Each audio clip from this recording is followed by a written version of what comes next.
comportant, outre le dossier complet de PLU, le rapport et les conclusions du commissaire enquêteur et le procès-verbal de synthèse des observations recueillies, considérant que le projet de plan local d'urbanisme tel qu'il est présenté au conseil municipal est prêt à être approuvé par une nouvelle délibération. Donc il y a le rapport de présentation, le PADD, projet d'aménagement et de développement durable, les orientations d'aménagement et de programmation, le règlement, et après les documents graphiques, la liste des emplacements réservés et les annexes. Et je voulais insister sur une modification qui a été faite. C'est la seule chose vraiment qui change par rapport au PLU de 2013. C'est justement l'application du jugement du tribunal administratif de Toulon qui concernait spécifiquement les zones H. L'interdiction du changement de destination des hôtels existant au sein du secteur H et sous-secteur H est supprimée, puisque cette disposition du PLU a été annulée par le tribunal administratif, donc elle est censée ne jamais avoir existé. Donc ce que vous allez voter ne comporte pas cette disposition, le reste est identique. Heureusement qu'une loi a permis cette espèce de pirouette qui permet curieusement de soumettre à un conseil municipal qui n'est pas concerné par le débat de l'époque qui a eu lieu.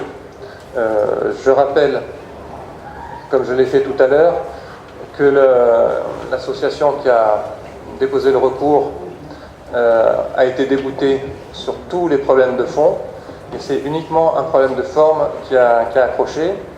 Et je répète encore une fois, ça nous a fait perdre du temps. Le PLU de 2013 était tout de même meilleur que le PLU de 2008. Alors,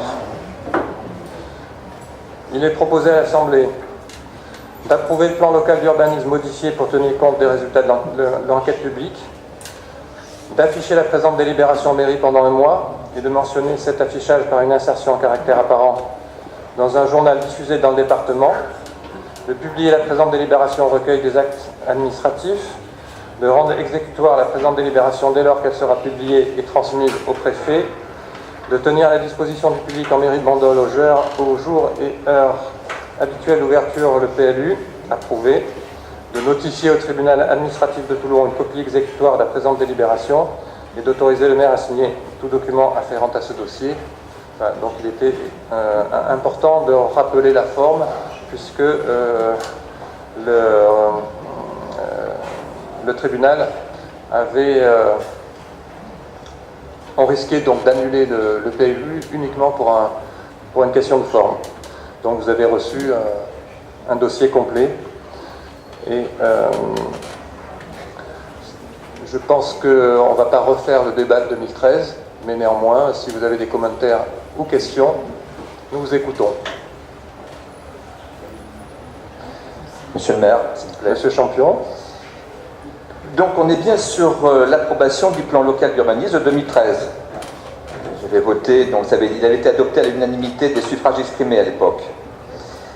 Moi, ce qui m'ennuie, là, c'est par conséquent, il est proposé à l'Assemblée d'approuver le plan local d'urbanisme modifié, alors que c'est le plan local d'urbanisme originel.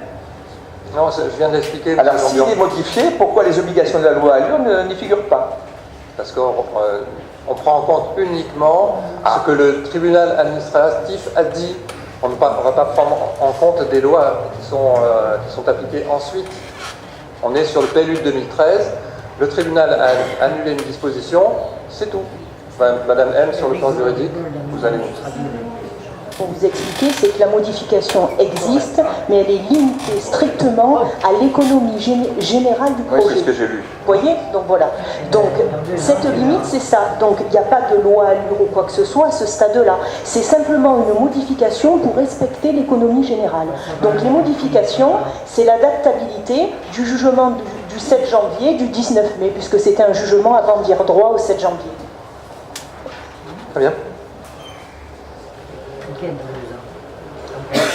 Pas d'autres commentaires? Qui est contre? Qui s'abstient? Qui est pour?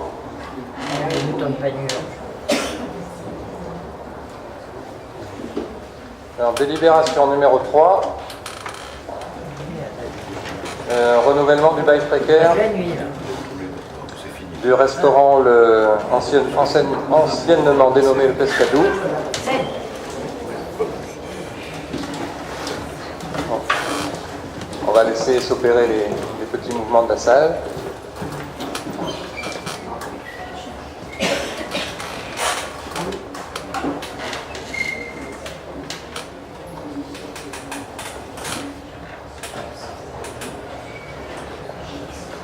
Voilà, donc le bail a déjà été renouvelé une première fois pour une période allant du 1er janvier au 31 août 2016.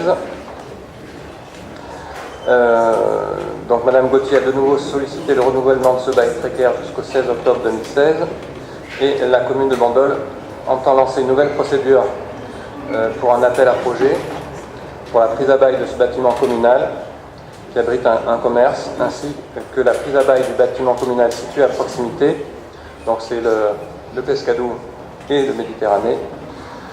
Il est proposé de renouveler ce bail précaire, donc le bail actuel, concernant le Pescadou, pour une durée allant du 1er septembre au 16 octobre 2016 pour un loyer de 3 200 € TTC et hors charge. Bon, c'est simplement pour dire que la personne qui est actuellement souhaite poursuivre un petit peu et que ça ne gênera pas la mise en concurrence pour le projet futur. S'il n'y a pas de questions, qui est contre?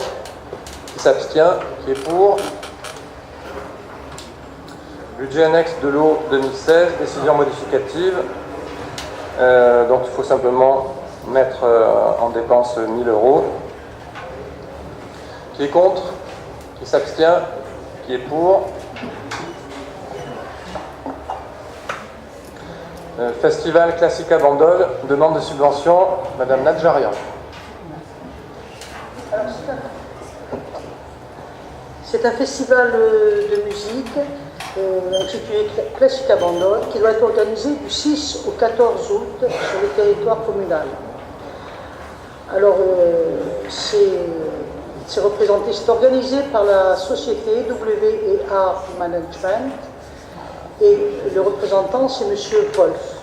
C'est un festival qui se tiendra dans divers lieux de l'île, au Théâtre Jules Verne, aux Allées Viviens, à la salle Pagnol, au Centre culturel et à la Place de la Liberté. Ce festival Classica Bandol proposera aux touristes et au public varois pas moins de 70 compositeurs et 60 solistes. C'est un festival qui est représenté par des artistes de renommée internationale. Avec 18 concerts en 9 jours, Classica Bandol se va être le plus grand festival de musique classique de l'été dans le Var. Et nous espérons d'ailleurs pérenniser ce festival parce que justement pour relever, au niveau artistique, Bandol, et je pense que nous avons les moyens et nous pouvons y arriver. Alors la société W&R Management, c'est un organisateur et concepteur de cet événement et il sollicite en sa qualité de titulaire de licence de spectacle à la commune afin d'obtenir une subvention de 10 000 € nécessaire à l'équilibre du budget de l'opération. À cet effet, une convention d'objectifs doit être conclue avec la société W&R Management qui précise notamment le montant de la subvention allouée par la commune et son objet. La dépense correspondante d'un montant de 10 000 € sera imputée, ça c'est le niveau, disons, comptable. Alors, par conséquent, il est proposé à l'Assemblée d'allouer une subvention de 10 000 € à la société W&R Management dans le cadre de l'organisation du festival Classica Bandol au titre de l'année 2016, d'autoriser le maire à signer la convention d'objectifs s'y annexer et d'autoriser le maire à signer tout document afférent à ce dossier. Y a-t-il des questions? Une question très simple. Monsieur Champion. Est-ce qu'il y a un tarif préférentiel pour les enfants? Parce que ça m'a été demandé plusieurs fois, mais je poserai la question. C'est pas prévu. C'est pas prévu. C'est pas prévu. Bon, je répondrai comme ça. Pas d'autres questions? Alors je vais quand même dire que le festival l'an passé était déjà de haut niveau. Sur le plan musical, il y avait 6 concerts. Ça n'a pas eu le succès escompté. Je pense que les gens n'étaient pas suffisamment au courant. C'est un petit peu le même début que l'organisateur a connu lorsqu'il a lancé son festival au Bossé. Donc à l'époque, ça s'appelait Musique au Bossé. La première année, ça a été à peu près la même chose qu'à Bandol l'an passé. Et l'année suivante, ça a nettement grimpé. Donc j'espère que ça va être la même chose cette année qu'au Bossé, une progression très nette. Les moyens de communication, la commune a fait ce qu'elle pouvait, mais l'organisateur lui-même a consacré un budget très important à la communication. Donc il y a un sponsoring et un budget communication très significatif. Et j'espère vraiment que ça va marcher. Donc j'en profite.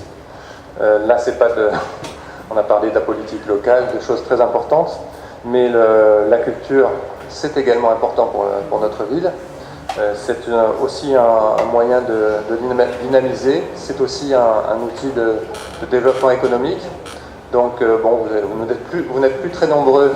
Il y a des gens qui ont quitté la salle, mais tous ceux qui sont présents, je vous invite à faire la publicité de ce festival. Bon, tout le monde n'aime pas la musique classique, mais il y en a pour tous les goûts. Il y a beaucoup de concerts cet été, beaucoup d'animations, un festival de jazz. Mais pour ceux qui aiment la musique classique, faites-le savoir. Il y aura 18 concerts, 9 journées. Donc c'est du 6 au 18 août. Du 6 au 14 août. Avec donc deux concerts par jour à partir de samedi. C'est ça. On peut peut-être ajouter... Alors, Madame Sarkissian, qui est l'adjointe à la culture. Si vous voulez bien, on va peut-être ajouter, puisqu'on détaille quand même un peu, 9 concerts donc, au Théâtre Jules Verne, 5 à la salle Pagnol, 2 à l'hôtel de Frégate, et donc 2 en extérieur pour justement, vous parliez des concerts gratuits tout à l'heure, il y a quand même 2 gratuits dans la planification, et avec quand même des artistes, il va y avoir Francis Huster, qui va venir aussi pour faire des chants, Patrick Poivre d'Arvor. Il y a une très très belle programmation, très qualitative pour les amateurs de musique classique, on va pouvoir se régaler. Qui est contre? Qui s'abstient? Qui est pour?